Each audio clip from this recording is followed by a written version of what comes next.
yang dia orang kata kena ikut sultan, titah sultan.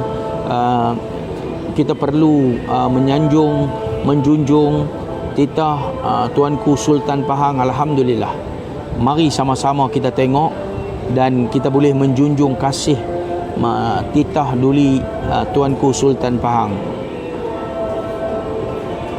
Sultan Pahang bertitah, kekurangan nilai integriti punca tanah negeri dijajah pendatang asing.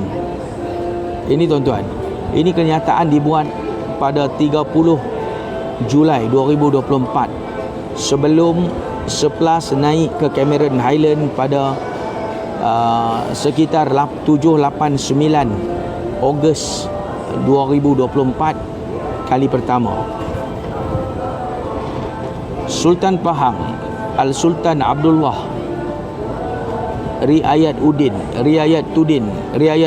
Al-Mustafa Billah. Ini Sultan Pahang, Sultan Abdullah Riayat Udin Al-Mustafa Billah Shah bertitah, kekurangan nilai integriti menyebabkan tanah di Pahang mula dijajah oleh pendatang asing secara terang-terangan. Tuan-tuan, ini sultan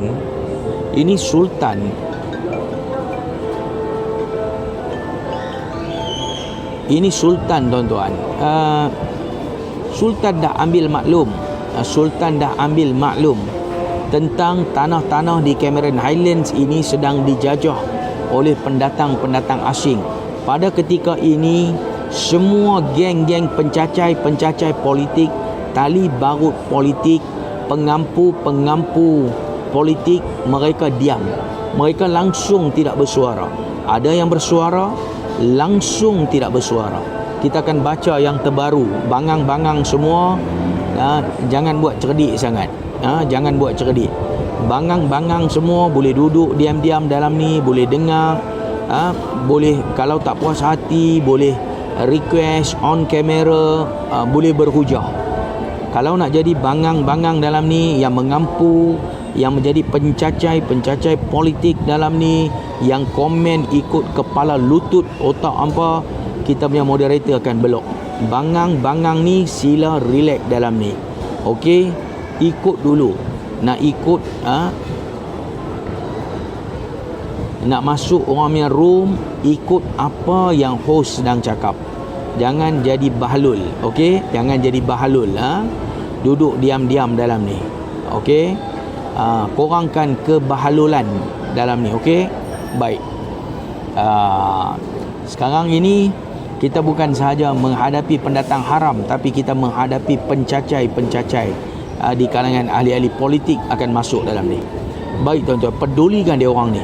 Saya nak bagi tahu, ketika Tuanku Sultan bertitah tentang integriti dan hilangnya tanah-tanah di Cameron Highland dijajah oleh pendatang asing secara terang-terangan, mana pi pengampu politik, mana pi geng-geng politik, mana dia orang pi semua. Dia orang ini semua diam. Mana geng ahli-ahli majlis? Diam, sunyi, sepi, tak cakap. Pencacai ni senyap aja. Mana geng ahli majlis, mana geng MB, mana geng ahli parlimen, mana geng YB, semua diam sahaja. Tak ada langsung bersuara. Saya akan relatekan benda ni. Saya akan kaitkan tuan-tuan. Saya akan kaitkan isu ini. Hampa boleh tengok. Saya buktikan dengan praktikal. Mengambil contoh, tanah di Cameron Highlands, Al-Sultan Abdullah bertitah, tanah di kawasan itu yang dipajak dan disewa kepada petani, kini disewakan kepada warga asing kerana mengikut nafsu dan pentingkan wang ringgit sehingga menggadai integriti. Tuan-tuan, Sultan di sebalik tembok istana boleh mengetahui tanah-tanah ini dipajak kepada pendatang asing. Tanah-tanah ini diberikan kepada pendatang asing, dan pegawai-pegawai kerajaan menggadaikan integriti mereka sebagai pegawai kerajaan. Ini Sultan bertitah. Pada ketika ini, mana geng-geng pencacai ini ada di mana tuan-tuan? Di mana geng pencacai? Dia orang tidak muncul, dia orang diam sahaja. Saya baca lagi tuan-tuan.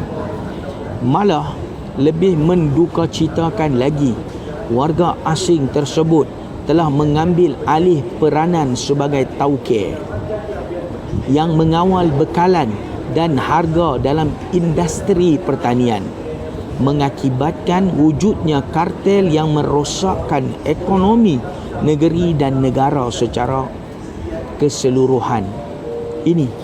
Ini Sultan boleh tahu di Cameron Highland apa yang berlaku, tetapi ahli politik tak boleh tahu, ahli parlimen tak boleh tahu, Menteri Besar Pahang tak boleh tahu, pengurusi PKCH tak boleh tahu, ahli majlis tak boleh tahu, majlis daerah tak boleh tahu, pejabat tanah DO tak boleh tahu, Sultan boleh tahu. Ini nilaian integriti. Saya nak bagi tahu, sat lagi saya buktikan tuan-tuan. Oleh itu, beta mahu kerajaan beta memantau aktiviti ini dan mengambil tindakan penguatkuasaan yang tegas bagi memastikan aktiviti seperti ini tidak lagi berlaku. Tiada kompromi terhadap